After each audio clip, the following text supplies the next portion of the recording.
In the rugged hills of Judea, where dusty roads wound between olive trees and stone homes, lived a quiet priest named Zechariah and his wife Elizabeth. They were faithful, humble, and devoted to God. Yet one dream remained unfulfilled, the dream to hold a child of their own. Years turned into decades, prayers turned into quiet longing, and still, no child came. But heaven had not forgotten them. The silence before a miracle is often deeper than we expect. One morning, Zechariah traveled to the temple in Jerusalem to perform his priestly duties. Smoke curled gently from the altar of incense as worshippers prayed outside.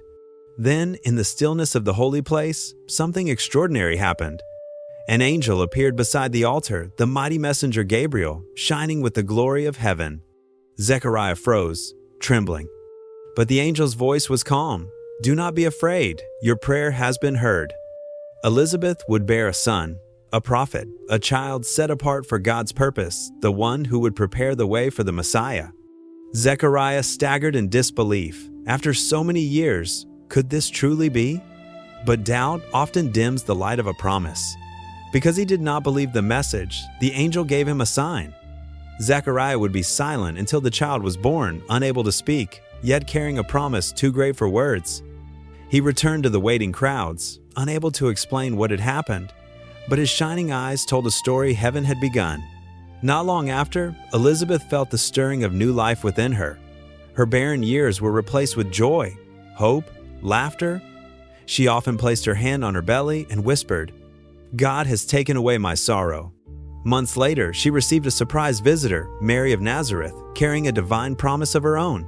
When Mary greeted her, the child inside Elizabeth leaped with joy, filled even in the womb with God's Spirit. The hill country of Judea echoed with praise, for God was weaving two miraculous stories into one destiny. In time, the day arrived. Elizabeth gave birth to a son, and news spread quickly through the village. Neighbors rejoiced, saying, "The Lord has shown her great mercy." On the 8th day, family and friends gathered to name the child. Tradition said he should be called Zechariah, after his father. But Elizabeth spoke firmly, "His name is John." Confused, the people turned to Zechariah. He motioned for a tablet and wrote the same name, John. And instantly his voice returned. His first words were not fear or confusion, but praise. He lifted his voice to heaven, blessing God for keeping his promises.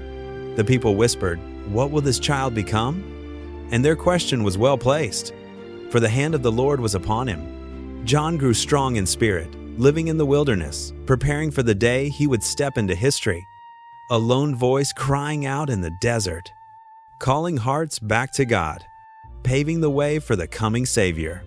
The story of John's birth is a reminder that God's timing is perfect, even when the wait feels endless. That He hears the prayers we whisper through tears. That impossible doors can open in a single moment. And that every promise spoken by heaven will come to pass. For God is a promise keeper then and now. And so the child named John entered the world, a miracle for his parents, a prophet for his people, and a herald for the one who would change the world forever.